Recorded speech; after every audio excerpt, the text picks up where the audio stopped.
गुमानपुरा थाना क्षेत्र कोटा में बियर बार में बीती रात शराब के नशे में कुछ युवकों ने उत्पात मचाया। वहां मौजूद लोगों में अफरा तफरी मच गई। हंगामे का फुटेज सामने आया। कोटा के गुमानपुर थाना क्षेत्र के बियर बार में बीती रात शराब के नशे में कुछ युवकों ने जमकर उत्पात मचाया, जिससे वहां मौजूद लोगों में भी अफरा तफरी मच गई। इस हंगामे और तोड़फोड़ का सीसीटीवी फुटेज भी सामने आया है। बार संचालक नरेंद्र पुरी के अनुसार ये पूरी घटना तब शुरू हुई जब कुछ युवक बार में आकर बियर पीने के बाद पेमेंट करने से बचने लगे। जैसे ही स्टाफ ने बियर के पैसे मांगे, आरोपी भड़क गए और देखते ही देखते माहौल तनावपूर्ण हो गया। आरोपियों ने न केवल गाली गलौज की, बल्कि बार के अंदर जमकर तोड़फोड़ की। कुर्सियां, टेबल, ग्लास और काउंटर पर रखा सामान इधर उधर फेंक दिया। इस दौरान ग्राहकों में अफरा तफरी मच गई और कई लोग बाहर की तरफ भागे। ये पूरी वारदात बार में लगे सीसीटीवी कैमरे में कैद हो गई, जिसमें साफ दिख रहा है कि किस तरह आरोपी धमकी भरे अंदाज में बार के अंदर हंगामा करते हुए तोड़फोड़ कर रहे हैं। घटना के बाद से स्थानीय व्यापारियों में रोष है। उन्होंने पुलिस से सख्त कार्रवाई की मांग की है। संचालक ने गुमानपुरा थाने में रिपोर्ट दर्ज करवाई है। उसके बाद पुलिस ने फुटेज के आधार पर आरोपियों की पहचान शुरू कर दी। देश में सालाना 4 से 5 लाख सड़क हादसे होते हैं। बेकाबू गाड़ियां लोगों को कुचलती हुई निकल जाती हैं। फिर एक बार ऐसा ही जोधपुर के बालसमंद में देखने को मिला।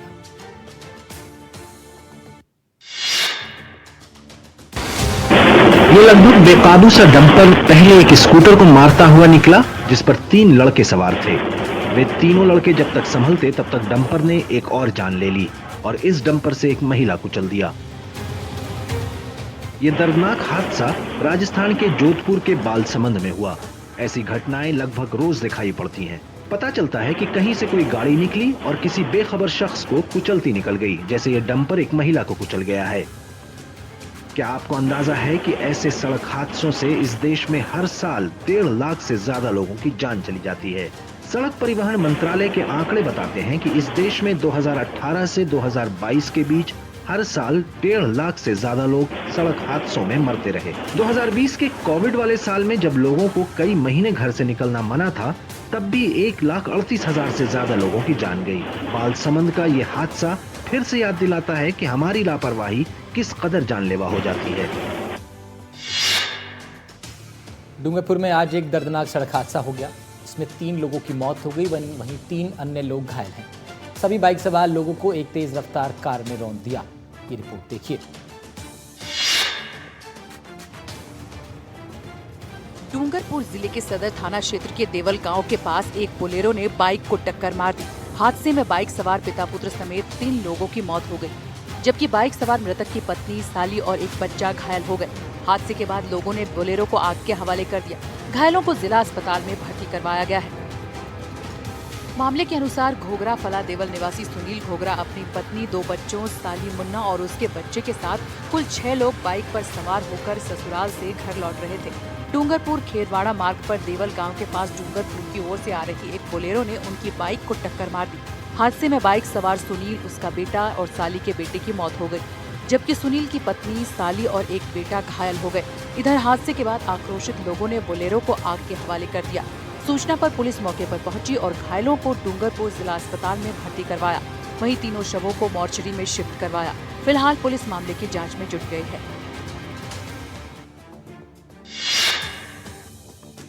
अजमेर में एक भीषण सड़क हादसा हो गया। एक तेज रफ्तार गाड़ी बस मोड़ पर पलट गई। तेज रफ्तार बस मोड़ पर पलट गई। हादसे में 30 से ज्यादा यात्री घायल हैं। ब्यावर जोधपुर हाईवे पर गोल चौराहे के पास जीरो पुलिया पर एक प्राइवेट बस तेज रफ्तार में मोड़ते समय पलट गई। इस दौरान बस का टायर भी फट गया। हादसे में करीब 30 से ज्यादा लोग घायल हो गए हैं। इनमें 18 यात्रियों को ब्यावर अमृत कौर अस्पताल में भर्ती कराया गया है। ये बस हरिद्वार से लौट रही थी। हादसा इतना भीषण था कि एक महिला और एक बच्चे का हाथ कट गया। सभी को राहगीरों और एम्बुलेंस की मदद से अस्पताल पहुंचाया गया। प्रत्यक्षदर्शियों के अनुसार हादसे के समय बस तेज रफ्तार में थी। यात्रियों ने ड्राइवर को ओवर स्पीड के लिए टोका भी था, लेकिन उसने अनसुना कर दिया। मोड़ पर बस अचानक पलट गई और टायर फटने से स्थिति और ज्यादा खराब हो गई। हादसे के बाद बस में चीख पुकार मच गई। मौके से गुजर रहे वाहन चालकों और स्थानीय लोगों ने तुरंत अपनी गाड़ियां रोकी और घायलों को बाहर निकालकर अस्पताल पहुंचाया।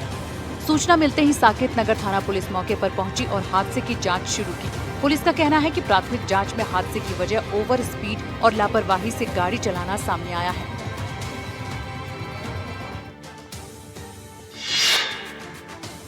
जयपुर में हिट एंड रन में मौत के बाद परिजनों का गुस्सा फूट पड़ा और उन्होंने धरना प्रदर्शन शुरू कर दिया। मुआवजे, सरकारी नौकरी की मांग। विधायक बाल मुकुंदाचार्य मौके पर पहुंचे, पीड़ितों को तत्काल आर्थिक सहायता दी।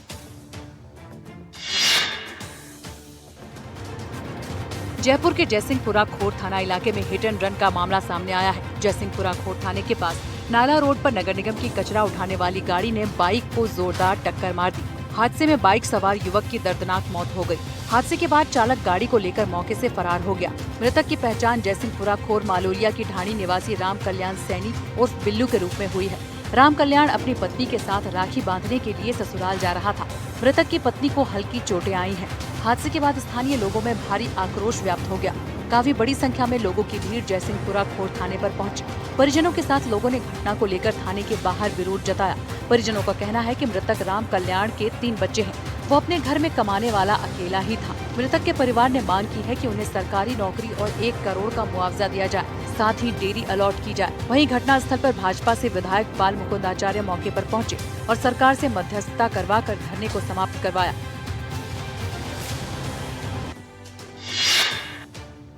डीडवाना के ग्राम धनकौली में रिश्तों को शर्मसार कर देने वाला एक मामला आया, जिसमें एक पौत्र वधू पर अपने 70 साल के दादा ससुर और दादी सास को घर से निकालने का गंभीर आरोप है।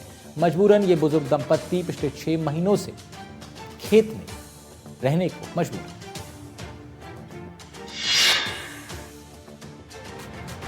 छत नहीं रहती, दहलीज नहीं रहती, दीवारों दर नहीं रहता। घर में अगर बुजुर्ग ना हो तो घर घर नहीं रहता। मशहूर कवि शैलेश लोढ़ा की ये पंक्तियां पारिवारिक रिश्तों और बुजुर्गों की अहमियत को बयां करती है, लेकिन इसे विडंबना ही कहा जा सकता है कि आज की विलासिता और भौतिकता के युग में रिश्ते दरक रहे हैं। डीडवाना के ग्राम धनकोली के एक बुजुर्ग उस्मान खान और उनकी पत्नी आयशा को उन्हीं की पौत्र वधू पर घर से निकालने का आरोप है, जिसके बाद से उस्मान खान अपनी पत्नी के साथ खेत में पेड़ के नीचे रहने को मजबूर है। बुजुर्ग उस्मान खान का कहना है कि उन्होंने अपने पोते अमीस की बड़े अरमानों के साथ शादी की थी और पौत्र वधू को अपने घर लेकर आए थे, लेकिन कुछ दिनों बाद ही पारिवारिक कलेश बढ़ने लगा और झगड़ों से तंग आकर उनका बेटा, बहू और पोते ने घर छोड़ दिया और कहीं अन्यत्र रहने चले गए। उसके बाद घर में बुजुर्ग दंपत्ति और पौत्र वधू रहने लगे, लेकिन बुजुर्ग दंपत्ति का आरोप है कि अब पौत्र वधू ने उन्हें भी जबरन घर से बाहर निकाल दिया।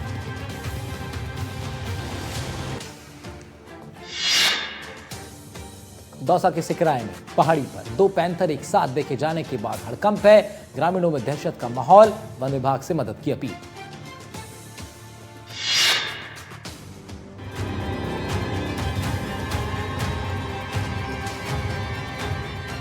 दौसा में आए दिन पैंथर देखे जाने से हड़कंप का माहौल है। यहाँ नाहर खोरा की पहाड़ी पर एक साथ 2 पैंथर नजर आए। इसके बाद ग्रामीण दहशत में है। दूर से रिकॉर्ड किए गए इस वीडियो में दोनों पैंथर को पहाड़ की चोटी पर मस्ती करते देखा जा सकता है। ग्रामीणों ने पैंथर मूवमेंट की ये तस्वीरें कैमरे में कैद कर ली।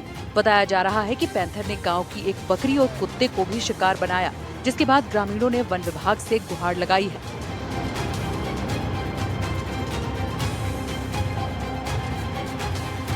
ग्रामीणों की गुहार के बाद वन विभाग भी एक्टिव है। पैंथर्स के मूवमेंट पर भी वन विभाग लगातार नजर बनाए हुए है। लोगों का कहना है कि जल्द से जल्द इन पैंथर्स को पकड़कर जंगल में कहीं दूर छोड़ा जाए, ताकि लोग चैन की सांस ले सकें।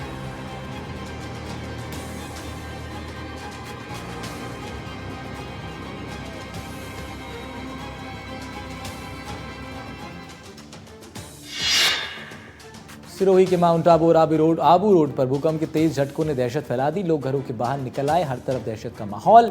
ये रिपोर्ट देखिए। सिरोही जिले के मशहूर पर्वतीय पर्यटन स्थल माउंट आबू और आबू रोड में शनिवार की शाम भूकंप के तेज झटके महसूस किए गए। स्थानीय निवासियों और सैलानियों के मुताबिक धरती में करीब 15 सेकंड से ज्यादा तक कंपन जारी रहा। कंपन से पूरे इलाके में दहशत का माहौल देखा गया। लोग सुरक्षित जगहों की तरफ भागने लगे। हालांकि भूकंप से किसी तरह के नुकसान की कोई खबर नहीं है। जानकारी के मुताबिक माउंट आबू के ओरिया, अचलगढ़, सालगांव, मुख्य बाजार और नकली झील इलाके में भूकंप का असर साफ तौर पर महसूस किया गया।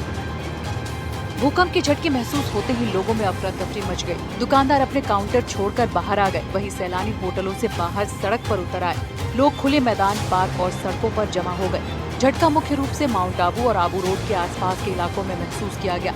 हालांकि अन्य क्षेत्रों से भी झटकों की रिपोर्ट आई है और स्थानीय प्रशासन ने स्थिति की निगरानी शुरू कर दी है और लोगों से सावधान रहने की अपील की है।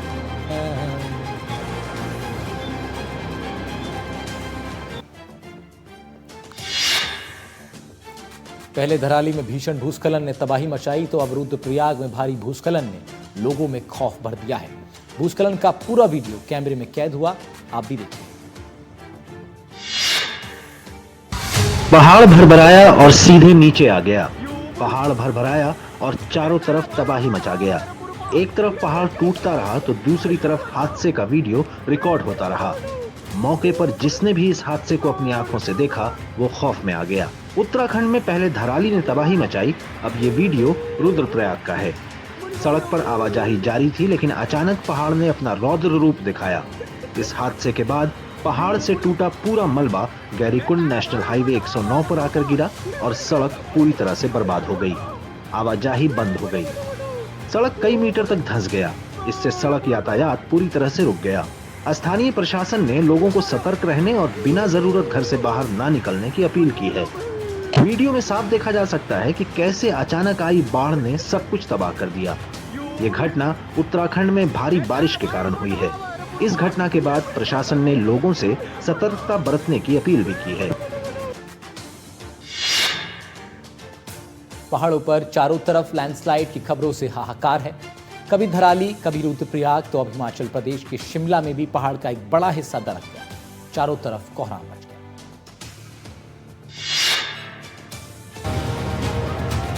आसमानी आफत कैसे तबाही का मंजर दिखाती है, ये उसी की तस्वीर है। कुदरत कैसे कहर बनकर टूटता है, ये उसी का वीडियो है।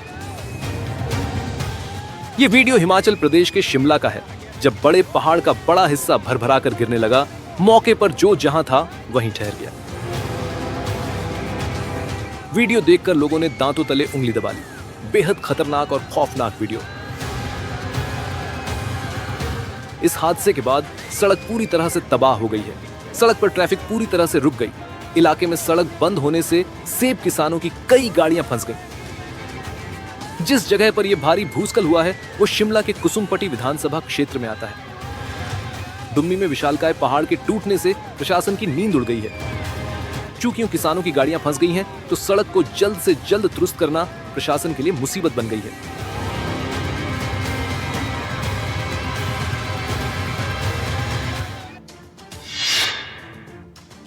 फ्लैश फ्लड से तबाह धराली और हर्षिल में राहत और बचाव काम जोरों पर है। सेना के आधुनिक हेलीकॉप्टर के जरिए बचाव अभियान में तेजी लाई जा रही है। लाख परेशानी बिना थकान, धराली में जारी है सेना का अभियान। जी हां, बिना थके तबाही की धरती धराली पर अपने फर्ज को सेना के जवान निभा रहे हैं। तबाह और बर्बाद धराली का वीडियो ड्रोन से लिया गया है। वीडियो में देखा जा सकता है कि जवान लगातार बल्ले को बाहर निकाल रहे हैं और धराली की धरा साफ बना रहे हैं। ये ग्राउंड पेनिट्रेटिंग रेडार है जो कि जमीन में दबे हुए कोई इंसान हो या कोई इलेक्ट्रॉनिक हो या कोई मेटल पार्ट हो, उसको पहचानता है। खराब मौसम की वजह से कभी हेलीकॉप्टर उड़ान भरने का इंतजार करता है तो कभी मौसम ठीक होते ही फंसे लोगों को निकालने में जुट जाता है। रेस्क्यू ऑपरेशन में लगी टीम कोने कोने तक जा रही है। जो बीमार है उन्हें मेडिकल सेवाएं दी जा रही हैं। इसके बाद उन्हें हेलीकॉप्टर तक ले जाया जा रहा है। उत्तरकाशी और हर्षिल को जोड़ने वाला गंगरानी पुल सैलाब में बह गया था। बीआरओ की टीम इसे फिर से तैयार करने में जुटी हुई है। ऊपर काम चल रहा है और नीचे बहुत गहराई में नदी बह रही है। जाहिर सी बात है कि इस ब्रिज को बनाना कोई हंसी का खेल नहीं है। पुल पर पैदल तो जाया जा सकता है, लेकिन इस पुल पर गाड़ियां चलने में वक्त है। यूपी के दर्जन भर से ज्यादा जिलों में बारिश के बाद सैलाब से जिंदगियां दुश्वार हो चुकी हैं। कई जगह तो हालात ऐसे कि लोगों को विस्थापित होना पड़ा।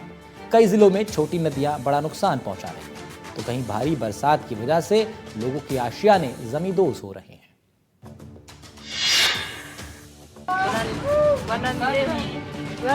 और ऐसा ही वीडियो यूपी के महोबा से सामने आया है, जहां मूसलाधार बरसात के बाद एक मकान भर-भरा के गिरता हुआ दिखाई दिया। यह हादसा चरखारी ब्लॉक के बशोक गांव में, जहां कई दिनों से लगातार हो रही बरसात के बाद इस जर्जर भवन का क्या हाल हुआ आप तस्वीरों में देख सकते हैं। जर्जर मकान अचानक टूटना शुरू हुआ और केवल कुछ सेकंड में ही भर-भरा कर गिर गया।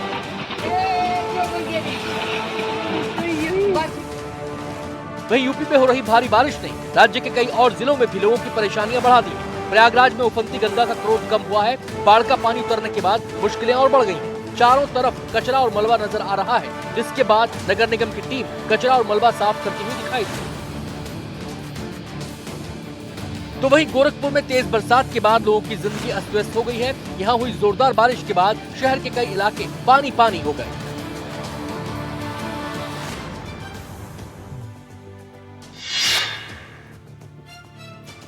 उत्तर प्रदेश में आसमानी आफत से जो हाल है वही हाल बिहार का भी। चारों तरफ सैलाब तांडव मचा रहा है। गांव के गांव डूब गए, लोग घर छोड़ने को मजबूर। बिहार के मुंगेर से रिपोर्ट देखिए।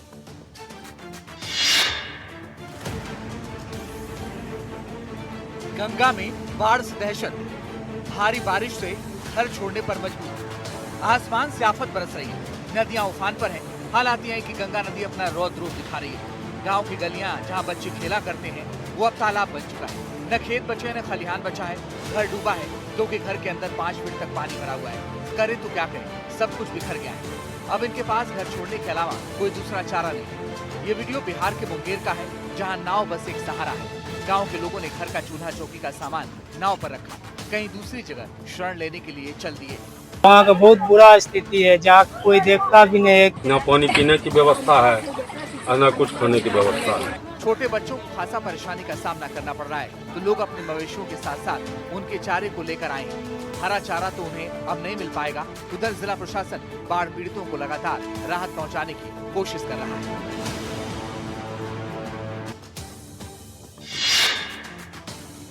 आसमानी आफत से राजधानी दिल्ली भी अछूती नहीं। लगातार बारिश से दिल्ली का कोना कोना जलमग्न है। ट्रैफिक का हाल बुरा है। रात भर बारिश के बाद कई इलाकों में जल जमाव इतना कि लोगों का जीवन अस्त व्यस्त है।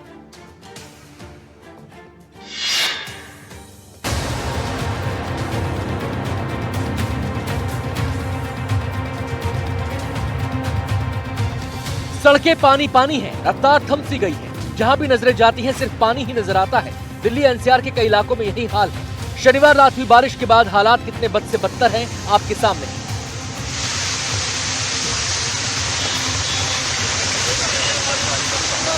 इतनी बारिश हुई कि दिल्ली एनसीआर में पिछले 14 सालों का रिकॉर्ड टूट गया।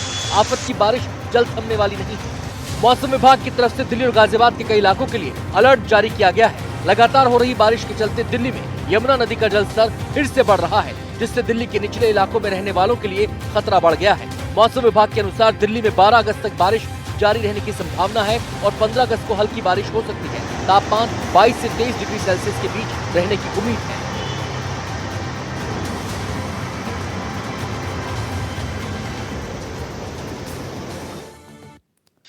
भारी बरसात की मार से हैदराबाद भी अछूता नहीं। सड़कों पर सैलाब है। हालात ये हैं, कई जगहों पर गाड़ियां फंस गईं। 60 सेकंड में हालात देखिए।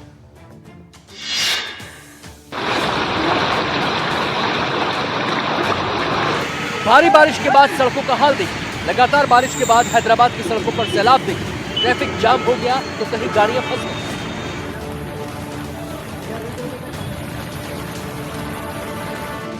उस वक्त मेडिकल की टीम को मुश्किलों का सामना करना पड़ा जब एक एम्बुलेंस बीच सड़क पर फंस गई तो मौके पर मौजूद लोगों ने धक्का देकर एम्बुलेंस को बाहर निकालने की कोशिश की। मशक्कत तो खूब करनी पड़ी, लेकिन उन्हें एम्बुलेंस को बाहर निकालने में सफलता मिल गई। दरअसल आंध्र प्रदेश के तटीय भाग से लगे बंगाल की खाड़ी में फिलहाल लो प्रेशर बना हुआ है। इसकी वजह से हैदराबाद में शनिवार रविवार की दरमियानी रात भारी बारिश हुई। कई इलाकों में कार, ऑटो, एम्बुलेंस और अन्य गाड़ियां फंसी हुई नजर आई। कई इलाकों में सड़कों पर पानी भर जाने की वजह से स्थिति भयावह हो गई। ग्रेटर हैदराबाद नगर निगम के आंकड़ों के अनुसार बेगम बाजार में सबसे ज्यादा 117.5 मिलीमीटर बारिश हुई।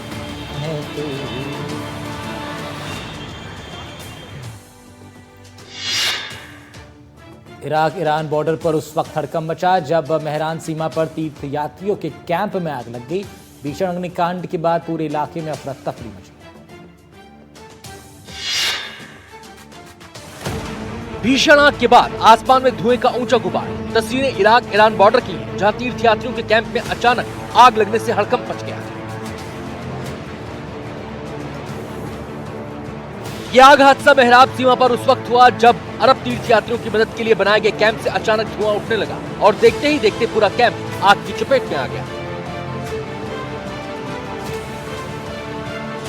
यह आग हादसा इतना भयानक था कि इसका अंदाजा आप इन तस्वीरों को देखकर लगा सकते हैं। तीर्थयात्रियों का पूरा कैंप शोलों की जद में है। आसमान में दूर दूर तक काले धुएं का गुबार नजर आ रहा है।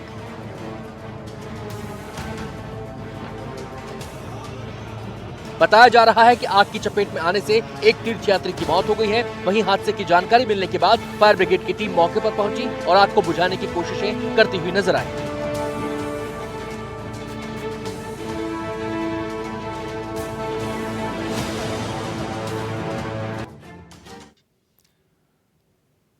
और इस बीच एक बड़ी खबर राजधानी से आ रही है, जहां बदमाशों के हौसले बुलंद नजर आ रहे हैं।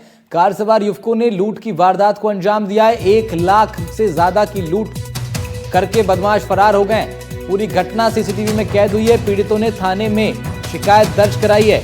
ये घटना सामने आई जिसमें जयपुर के जामडोली थाना क्षेत्र में 1,20,000 रुपए की लूट की वारदात को अंजाम दिया गया है। घर के सीसीटीवी में घटना कैद हो गई है। पीड़ित ने थाने में शिकायत दर्ज करवाई है। कुछ युवक घर के अंदर घुसते हैं और इस लूट की वारदात को अंजाम दिया जाता है। जयपुर के जामडोली थाना क्षेत्र की यह घटना है, जहां 1,20,000 रुपए की लूट की वारदात को अंजाम दिया गया।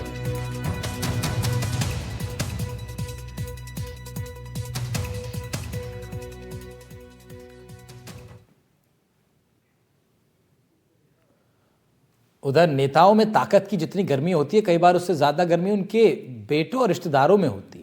मध्य प्रदेश में इसकी एक मिसाल सामने आई। एमपी के देवास में हाट पीपलिया से बीजेपी विधायक के भतीजे ने टोल पर जमकर हंगामा काटा, गाली गलौज, लोगों को रोका, विधायक चाचा के नाम पर धमकाया।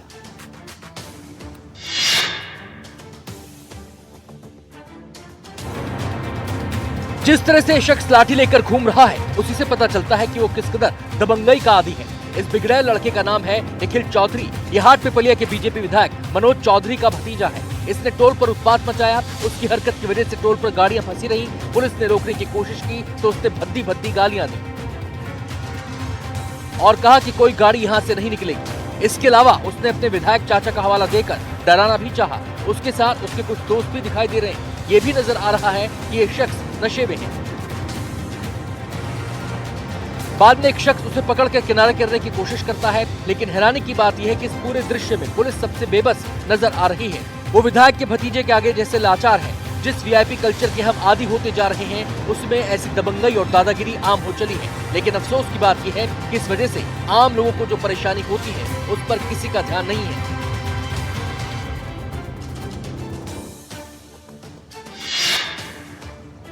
इंसान और जानवर के बीच संघर्ष इन दिनों बढ़ता जा रहा है। इंसानों ने जानवरों की जगह बहुत हत्या की। कभी कभी जानवर भी उनकी जगह घेरने चले आते हैं। उत्तराखंड में एक हाथी एक टोल प्लाजा पर पहुंच गया। बताया जा रहा है उसने बैरियर भी तोड़ दिया। ये हाथी कुछ नाराज लग रहा है, कुछ अनमना और अकेला सा। उसे शायद समझ में आ रहा है कि इस टोल पुल से वह निकल नहीं सकता। संभव है कभी ये उसका रास्ता रहा हो और वह फिर यहाँ चला आया हो। आखिर हाथियों की स्मृति काफी तेज मानी जाती है और वो लौटकर अपने पुराने रास्तों पर चले आते हैं। तो ये हाथी यहाँ चला आया। उसने एक कार को धक्का देकर गिरा देने की सोची, लेकिन फिर उसे हिलाकर निकल गया।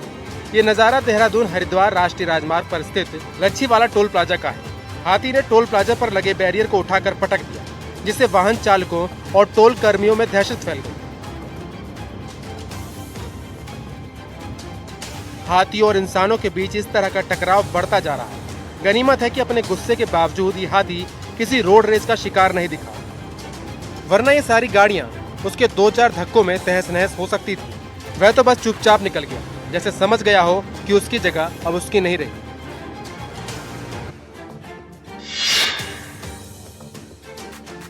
जम्मू कश्मीर में कुलगाम के आतंकियों के खिलाफ सुरक्षा बलों का ऑपरेशन जारी है। ऑपरेशन का आज 10वां दिन है। सुरक्षा बल ढूंढ कर आतंकियों को उनके अंजाम तक पहुंचा रहे हैं। एक और आतंकी को ढेर कर सुरक्षा बलों ने बड़ी सफलता हासिल की। 60 सेकंड में पूरी रिपोर्ट देखिए।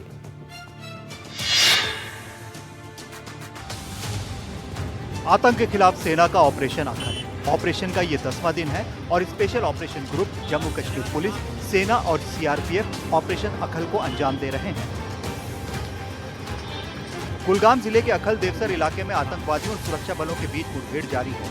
10वें दिन भी सेना और आतंकियों के बीच एनकाउंटर हो रहा है।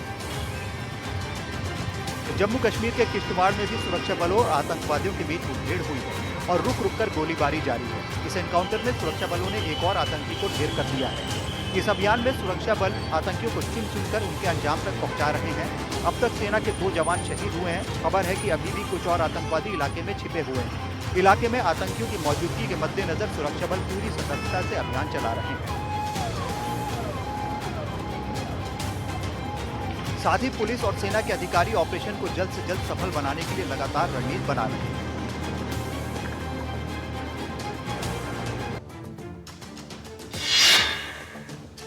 बूंदी से एक बड़ी खबर आ रही है। यहां पर हिंदू संगठनों की चेतावनी देने के बाद प्रशासन हरकत में आया है। अवैध मांस की 7 दुकानों को सीज कर दिया है।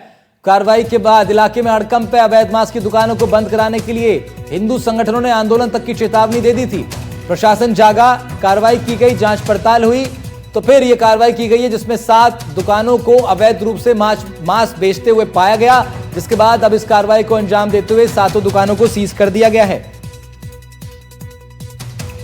जो हिंदू संगठन के द्वारा मीना गेट पर भी दुकानें सीज करने का दिया गया था, तो हमने पहले वहाँ पे 5 दुकानें सीज कर दी है और आज भी हमको गुरुवार को इन्होंने ज्ञापन दिया था और हमने शुक्रवार को ही दुकानों वालों को पहले 24 घंटे में हमने उनको नोटिस दे दिया था और उसके बाद आज दुकानें सीज कर दी। कितने दुकानें सीज? आज 7 दुकानें सीज हो गई है और आगे भी सीज की कार्रवाई चलती रहेगी। प्रधानमंत्री नरेंद्र मोदी अपने कर्नाटक के दौरे पर आज बेंगलुरु पहुंचे और राज्य की करोड़ों की सौगात दी राज्यों को। बेंगलुरु में प्रधानमंत्री ने 3 वंदे भारत ट्रेनों का उद्घाटन किया। कर्नाटक में कई विकास परियोजनाओं का शिलान्यास भी प्रधानमंत्री ने आज किया।